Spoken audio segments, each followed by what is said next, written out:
Seigneur, ta parole est grande, elle demeure à jamais. Ta parole est infaillible, rien ne peut la supprimer. Bienvenue à vous, chers téléspectateurs, ainsi qu'à tous nos téléspectateurs dans le monde entier, dans un nouvel épisode de notre émission quotidienne d'études Toute la Bible, dans laquelle nous présentons une étude complète de tous les livres de la Bible, de la Genèse à l'Apocalypse, tous les jours du lundi au vendredi. Dans notre étude du livre des Nombres, nous sommes arrivés au chapitre 33 et 34, qui est l'avant-dernier épisode de ce livre, le livre des Nombres. Dans le prochain épisode, nous terminerons l'étude du livre des Nombres. Si c'est la première fois que vous nous regardez et que vous désirez voir les épisodes précédents, vous pouvez visiter notre site web toutelabible.net. Vous pouvez chercher sur YouTube les épisodes de Toute la Bible. Vous y trouverez tous les livres que nous avons déjà étudiés. Permettez-moi au début de l'épisode d'accueillir notre invité que nous sommes honorés d'avoir avec nous, le Dr Issam Aizat. Bienvenue, Dr Merci, Issam. frère Hayat. Toujours honoré de vous avoir. Que Dieu vous bénisse. Que Dieu vous bénisse. Bienvenue à nos invités aussi, soyez les bienvenus. Dr Issam, quel est le sujet du chapitre 33 et du chapitre 34 ? Le sujet du chapitre 33, c'est les étapes du parcours du peuple, une succession de « ils partirent, ils partirent ». Dieu consigne les étapes du parcours du peuple, mais cependant pas toutes, mais un grand nombre quand même. On enregistre, je pense, 42 stations de déplacement. Le sujet du chapitre 34, les frontières du pays dans lequel le Seigneur les a fait entrer. Parfait. Nous savons que le voyage du peuple dans le livre des Nombres se divise en 3 parties. C'est ça. De l'Égypte au mont Sinaï, du Sinaï à Kadès Barnéa, puis de Kadès Barnéa au mont Hor qui est aux frontières du nouveau pays. C'est vrai. Il nous a raconté le voyage et nous n'avons pas le temps de lire à nouveau 42 stations, mais c'est certainement 42 stations pendant 40 ans, toutes remplies d'échecs, sauf quelques, lumières simples chez certaines personnes, pas chez tout le peuple. Mais une longue histoire témoigne de l'échec du peuple, mais il y a un autre côté où la fidélité de Dieu s'est manifestée. Parlez-nous de ce voyage qui résume la vie du peuple de Dieu et qui résume nos vies aussi. Que révèle le côté humain et que révèle le côté divin? Très bien. Ces étapes et chaque étape révèle quelque chose. Mais avant d'en parler, je voudrais préciser que dès les premiers versets, il est dit que Moïse en est l'auteur. Oui. Ce sont les déplacements des Israélites. Oui. Précision du verset 2, Moïse mit par écrit leur parcours étape par étape, d'après l'ordre de l'Éternel. Écrit. Ces périples ont commencé avec leur sortie d'Égypte, depuis les bords de la mer Rouge, dès qu'ils ont aperçu la mer devant eux et Pharaon derrière. Ce fut alors les premiers cris et les premiers murmures. Mais le Seigneur avait une solution, pas de reproche. Il avait tout prévu pour leur faire traverser la mer. Des plus beaux instants, quand ils ont traversé la mer, c'était une très belle scène. Ils ont vu Dieu anéantir leurs ennemis et noyer Pharaon et ses soldats. Moïse a chanté avec le peuple et Myriam aussi, elle a chanté avec les femmes, un bel aperçu qui nous éclaire subtilement des débuts des rapports avec Dieu. Quand je vois comment Dieu m'a sauvé de l'ennemi, mettant fin à cette relation et lui retirant toute autorité sur moi, je pense que ce sont de très beaux moments de louange. Mais tout de suite après, au même chapitre 15, ils ont murmuré en arrivant à Mara. De nouveau, le Seigneur avait une solution. Le Seigneur, aux premières étapes, ne leur reprochait rien, mais il leur montrait ce qu'ils pouvaient faire. Un morceau de bois jeté dans l'eau, et l'eau devint douce. Après cela, route vers Élim, terre des palmiers et des sources d'eau. C'était une bonne étape, je crois, pour expérimenter le rayonnement et les bienfaits divins sur leur parcours. Au chapitre 16, ils se sont plaints. Au chapitre 17, ils se sont plaints. C'est au livre de l'Exode, nous parlons du livre de l'Exode. Mais au livre des Nombres, le voyage commence au chapitre 10. Et à partir de là, l'échec débute. Au chapitre 10, Moïse dit à Hobab, « Viens avec nous ». Oui. Au chapitre 11, c'est l'histoire de Tabéhéra. Le peuple murmura, et cela déplut à l'Éternel. Ensuite, ils ont désiré de la viande, Kibrot Hatava, au chapitre 11. Un désir. Un désir. Ensuite, au chapitre 12, Myriam et Aaron parlèrent contre Moïse. Au chapitre 13 et 14, l'histoire des espions. Voyez-vous, des murmures et encore des murmures et leur moisson de murmures et de patience divine. C'est tout à fait ça, l'histoire du peuple. Et l'un des pires événements est au chapitre 25 du livre des Nombres. C'est l'histoire de Baal-Péor où ils se sont mêlés aux idoles de Moab et se sont livrés à l'adultère avec des femmes. C'est l'histoire de ce peuple. Mais Dieu ne lâche pas malgré tout ça. Bien que le péché ait un prix, ça va sans dire. Et qu'il les ait déjà retardés. Ces murmures les ont retardés de 40 ans. Ils ont marché 40 ans. Le but de Dieu, je pense, était de leur révéler les pensées de leur cœur. Voyez, même si quelqu'un me disait que j'étais mauvais, ça pourrait me convaincre légèrement. Mais ma réalité, seule l'épreuve me la révélera. Je ne la connaîtrai que par l'épreuve, et c'est ce qui leur est arrivé. Mais tout ce qui est reçu dans la bienveillance de Dieu est thérapeutique. Alors il est franchi et dépassé. Au final, peuvent-ils être affectés au pays? Un seul mot, oui. Ils entreront, ils vont rentrer. Et la main de Dieu était malgré tout sur toutes les étapes et sur chaque étape. Si nous observons chacune d'elles, nous découvrirons une douleur différente dans chacune. Deuxième chose, quand nous regardons la chronologie historique, nous trouvons 42 étapes. Pourquoi? Il y a plein d'étapes non mentionnées mais connues par Dieu. Oui, Il y a beaucoup d'événements dans nos vies, pris séparément, sont dans les oubliettes mais enregistrés là-haut. Rien ne sera jamais effacé. Dieu s'en souvient bien. Mais ça peut être aussi positif, des choses positives oubliées, c'est enregistré là-haut. c'est vrai, Il y a de la répugnance, tombée aussi dans les oubliettes, elles ne sont jamais effacées non plus. c'est vrai. Ce qui veut dire que tout est enregistré là-haut. Toutes les stations sont Et la enregistrées. deuxième chose, même si j'essayais d'effacer le plus insignifiant, je ne Elle est pouvais pas. enregistrée.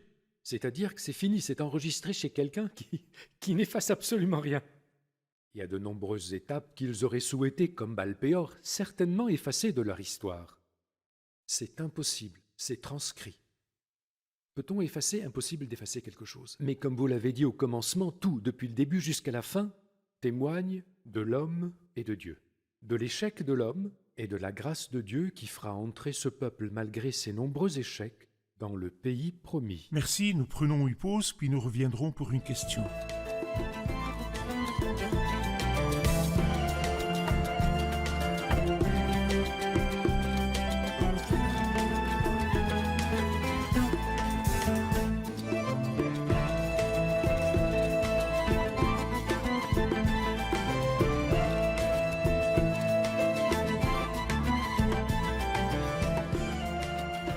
Nous avons vu l'échec du peuple et la fidélité à la bienveillance de Dieu. Comment pouvons-nous vraiment apprendre de l'histoire de ce peuple?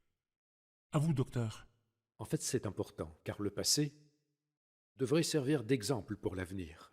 Et c'est ce qui a amené le Seigneur, probablement à partir du verset 50, à leur donner des commandements après leur avoir dit qu'ils entraient dans le pays. C'était impératif, car les désobéissances passées ont été nocives.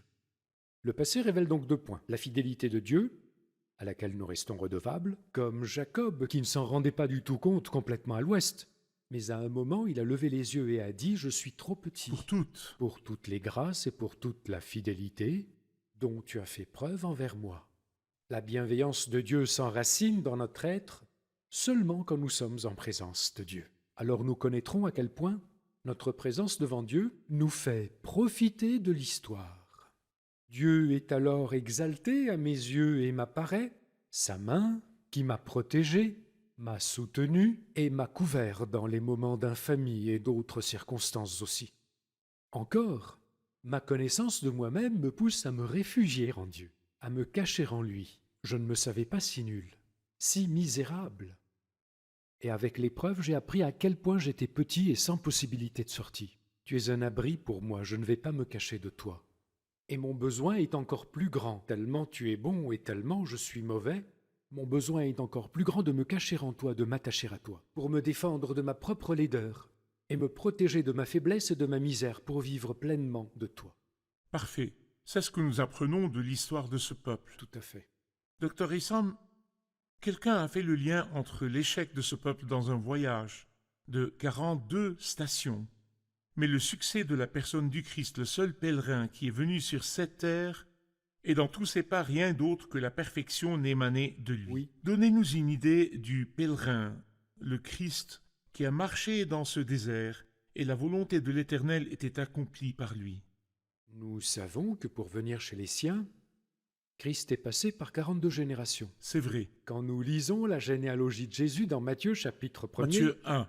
nous comptons 42 générations jusqu'à l'avènement du Christ. À travers ces 42 générations est venu celui qu'attendaient toutes ces générations. A-t-il vécu comme a vécu ce peuple? Il est écrit que la plupart d'entre eux n'ont pas été approuvés par Dieu. Parfait. Et Christ alors? Il Il est est le le seul seul. pour qui le ciel s'est ouvert et a dit « Mon fils bien-aimé qui a toute mon approbation ». L'histoire de ce peuple a été écrite pour notre instruction. Mais le Christ, son histoire et sa vie me rendent désireux de le suivre et de faire comme lui, et non pas pour mon Pour instruction. m'encourager. Ceux-là Oui. sont un modèle négatif, mais le Christ est le modèle concret et positif qui saisit le cœur et l'être. Ce peuple-là, dans toute sa vie, ou dans la plupart des étapes de sa vie, la quantité d'actes perpétrés contraires à la volonté de Dieu était dominante. Le Christ n'a rien fait qui ne soit pleinement conforme à la volonté de Dieu et soumis à sa volonté. Ce peuple a montré l'apogée de la rébellion. En Christ s'est manifestée toute C'est l'obéissance vrai. et dans ce peuple même toute l'impureté de la race humaine. En Christ s'est manifestée toute la sainteté dont le Père se languissait ardemment. Ce peuple est las du nom Christ le plus qui a dit à Dieu « Oui ». Ce n'est pas une comparaison que nous faisons, c'est juste du noir et du blanc. Oui. Le Christ est blanc en toutes choses. Quelqu'un a eu une fois cette boutade. Si le Christ est l'offrande de fleurs de farine toute blanche, toute fine, qui se fait avec le meilleur du blé et très fine et douce aux mains, arrosée et pétrie de la meilleure des Et huiles, avec de l'encens. et avec de l'encens et une odeur agréable, il dit si nous voulons faire une offrande à Dieu venant de l'homme, que ferons-nous? Il a dit nous prendrons de l'asphalte et des clous. Oui. Imaginez-vous Oui, de l'asphalte oui. avec des clous à l'intérieur. Observez la douceur et les clous blessants, la belle blancheur et la noirceur. Et ça, c'est l'homme. Et ça, c'est le Christ dans sa vie. Et ce n'est pas une exagération. L'homme qui a dit ça est respectable. C'est un fait. Si nous nous connaissions nous-mêmes, nous dirions que nous sommes comme ça. C'est vrai. 42 stations visibles aux yeux de Dieu qui témoignent de l'échec du peuple. Mais tous les pas que le Christ a faits étaient parfumés de sa perfection. C'est vrai. Tout l'encens était en lui. Docteur Issam, nous voulons dire à nos chers téléspectateurs que le chapitre 33 résume le voyage du peuple depuis le début jusqu'à la Tout fin. à fait. Nous dirons donc du verset 1 au verset 15, il part du voyage d'Égypte au mont Sinaï. C'est ça. De 16 à 36, du Sinaï à Kadès Barnéa. Oui. De 37 à 40, de Kadès Barnéa au mont Hor. De 41 à 49, du mont Hor jusqu'aux frontières du pays à Aux frontières Moab. du pays. Ainsi, les 40 ans tout entiers sont résumés au chapitre 33. Mais quand nous arrivons au verset 50, après avoir terminé le récit du voyage, il dit, l'Éternel dit à Moïse dans les plaines de Moab, près du Jourdain, vis-à-vis de Jéricho, transmets ces instructions aux Israélites lorsque vous aurez passé le Jourdain et que vous serez entrés dans le pays de Canaan, vous chasserez devant vous tous les habitants du pays, vous détruirez toutes leurs idoles en pierre et en métal fondu, et vous éliminerez tous leurs hauts lieux. Vous prendrez possession du pays et vous vous y établirez, car je vous ai donné ce pays pour qu'il soit votre propriété. Vous partagerez le pays en tirant au sort en fonction de vos clans. À ceux qui sont plus nombreux, vous donnerez une portion plus grande, et à ceux qui sont moins nombreux, vous donnerez une portion plus petite. Docteur Issam, quelqu'un pourrait s'interroger sur les dires de la Bible et voir ces paroles et dire « Où est la justice de Dieu ?» C'est-à-dire, quand il ordonne à son peuple d'entrer dans un pays et de chasser ses premiers habitants et de donner le pays à son peuple, n'est-ce pas injuste? Quand il ordonne à son peuple de détruire toutes leurs idoles en pierre, n'est-ce pas une transgression de la liberté de la création et de l'art comme nous le voyons chez les groupes terroristes barbares, qui quand ils pénètrent dans un lieu, ils en déforment la beauté et l'art? En quoi diffèrent les groupes terroristes de nos jours de ce qu'a fait le peuple de Dieu quand il est entré dans le pays de Canaan? L'Éternel est lent à la colère. C'est vrai. Rien n'arrive avant qu'il n'ait épuisé toutes les méthodes possibles. Même à l'époque de Sodome et Gomorrhe, au début, quand le Seigneur vint à Abraham et lui dit « Je vais dans tel lieu pour faire telle chose ». Que lui a-t-il dit après? Le mal de Sodome et Gomorrhe est venu jusqu'à moi. Ça veut dire que c'est fini, oui. Et pourtant il lui dit « Je vais descendre et je verrai, sinon. » Encore? Oui, encore. Y a-t-il une seconde chance? Oui, si ces gens se repentissent, ils ont une seconde chance. Ces gens-là, ces mots-là, depuis 400 ans, c'est dit, et avec toutes les mises en garde. Et Dieu leur a donné une chance de 400 ans. Genèse 15 aussi. Genèse 15, les paroles du Seigneur à Abraham, 400 ans. Pourquoi ces 400 ans? Parce que la faute des Amoréens n'est pas encore à son comble. La mesure d'iniquité est à son comble, mais je leur donnerai encore une chance de 400 ans, jusqu'au paroxysme et plus de solution. Et Jéricho, 40 ans. Et Jéricho, 40 ans, c'est-à-dire Dieu est extraordinairement lent à la colère. Et après, les symptômes relatés dans ces lieux sont sans exception malignes, et quelle que soit la forme sous laquelle se manifeste le mal. Artistique, innovante, mauvaise, méchante, tant que c'est relié au mal, c'est effrayant, terrifiant. C'est pourquoi le mal doit être éradiqué, et Dieu sait que tout ce qui est écarté les piégera. C'est pourquoi il leur dit « Ne laissez rien, retirez tout. Ces gens-là, fini pour eux, voici le jugement. Les enfants seront comme leurs parents, vaut mieux qu'ils meurent. Tout ce qui se trouve chez eux, par leur nécessité, vous conduiront aux idoles. C'est une production païenne qui vous conduira aux idoles. C'est pour cela que tout devrait être éliminé sans exception. Ne laissez rien vous attirer, car Dieu déteste le mal et le péché aussi, et ne veut pas qu'il se mêle à son peuple. Il envisage de bénir son peuple. Il aurait pu les faire entrer dans un autre pays, mais pourquoi a-t-il choisi cet endroit en particulier? Parce que Dieu sait parfaitement que la mesure du mal et des péchés de ces personnes-là était à son comble. Parfait. Dr. Issam, il est connu que la Bible est liée à l'histoire et liée à la géographie aussi. Nous parlons de la géographie et de l'histoire dans l'entrée du peuple de Dieu dans ce pays. Il est connu qu'après la sortie de l'arche, après le déluge, et après la construction de la tour de Babel, les peuples se sont dispersés dans tous les sens, mais Dieu avait gardé ce pays de Canaan pour être l'héritage de son peuple. Oui. Et le paganisme s'est répandu dans le monde entier, sauf ce pays qu'il avait gardé pour son peuple. Nous étudions dans l'histoire que les 7 peuples qui se trouvaient dans ce pays de Canaan, ce n'était pas leur place pour commencer. Ils étaient venus de loin et ils ont usurpé le pays que Dieu avait gardé pour son peuple. Leur premier péché était donc d'usurper un pays qui n'était pas le leur, puis ils ont amené leur idolâtrie et leur impureté, ils ont souillé le pays que le Seigneur avait gardé pour son peuple. Le Seigneur devait donc chasser les usurpateurs du pays et rendre le pays au peuple pour lequel le Seigneur l'avait gardé depuis longtemps, et purifier le pays de son idolâtrie afin que le temple y soit plus tard, ainsi que le trône de Yahweh. Quand nous relions l'histoire à la géographie, nous ne dirons pas que Dieu a opprimé des peuples et expulsé des peuples. C'étaient les usurpateurs de ce pays et ils l'avaient souillé, et ils ont récolté ce qu'ils avaient déjà semé, car toute semence a une récolte. Nous prenons une pause, puis nous reviendrons pour une question.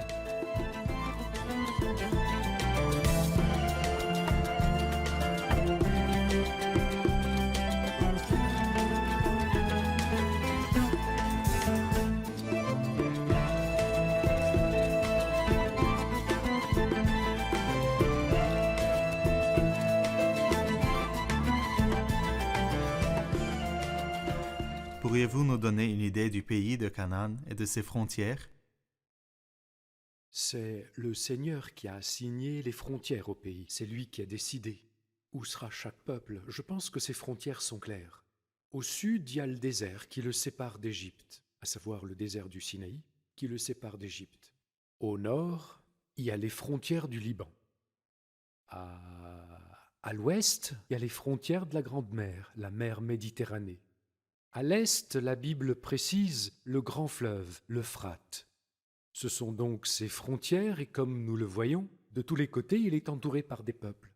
Que ce soit le monde trouble du côté ouest, ou le monde contrôlé autrefois par le pharaon du côté de l'Égypte au sud, ou le monde commercial attrayant comme le Liban, ou le monde civilisé et merveilleux de l'autre côté du fleuve, à savoir la Syrie derrière l'Euphrate, un pays entouré par plein de gens et en même temps différent de tout ce monde qui l'entoure. Parfait.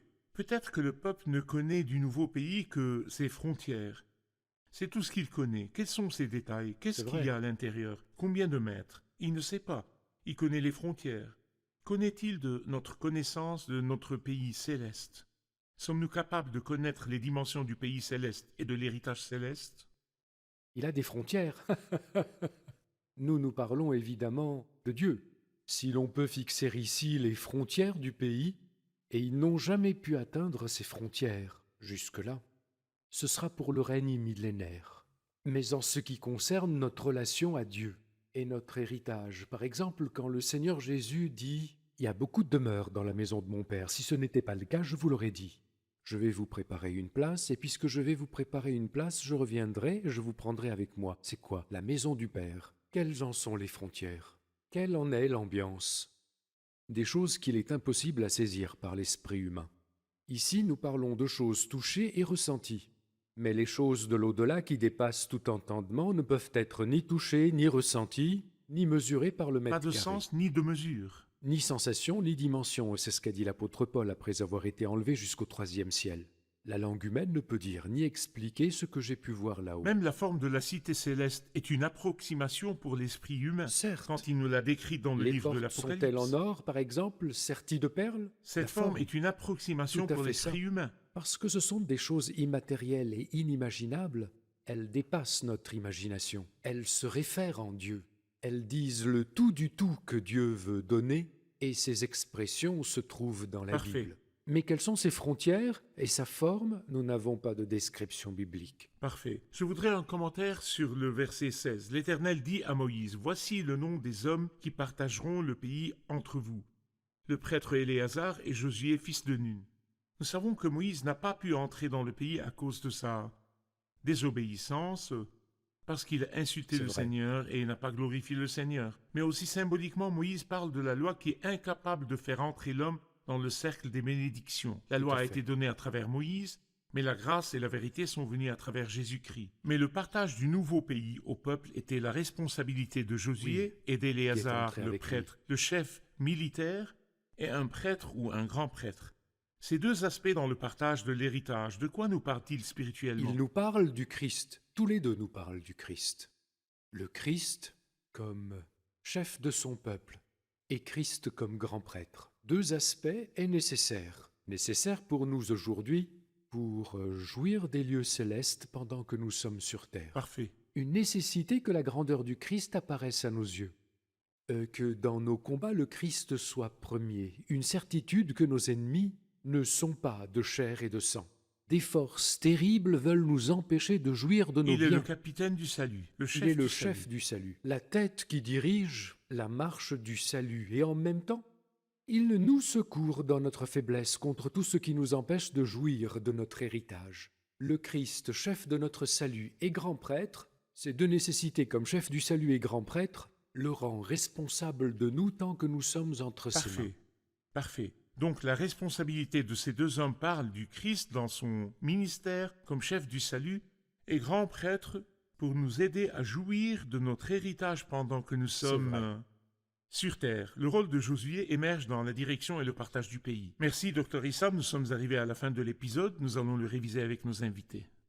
Nous avons vu au chapitre 33 42 stations qui parlent de l'échec du peuple et de la fidélité et de la patience de Dieu. Il est vrai que cela les a retardés de 40 ans, mais c'était pour révéler leur cœur, et le mauvais état de nos cœurs se manifeste par les épreuves.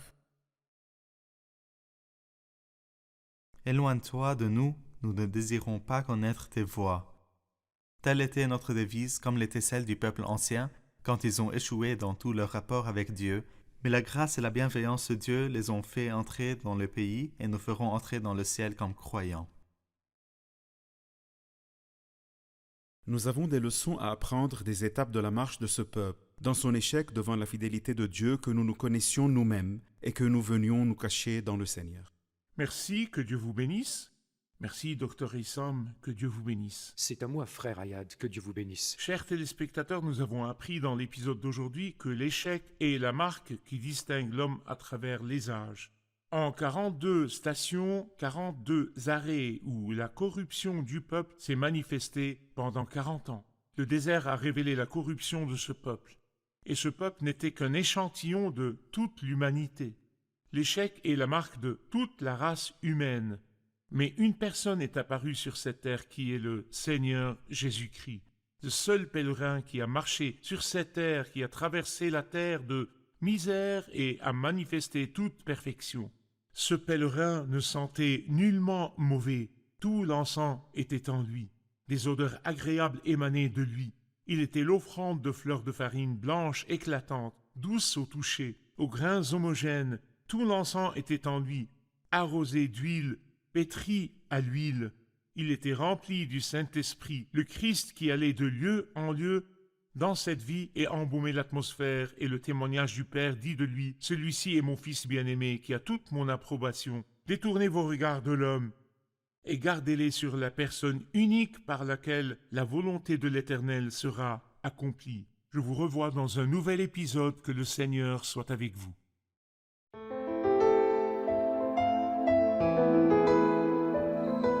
Seigneur, ta parole est grande, elle demeure à jamais. Ta parole est infaillible, rien ne peut la supprimer.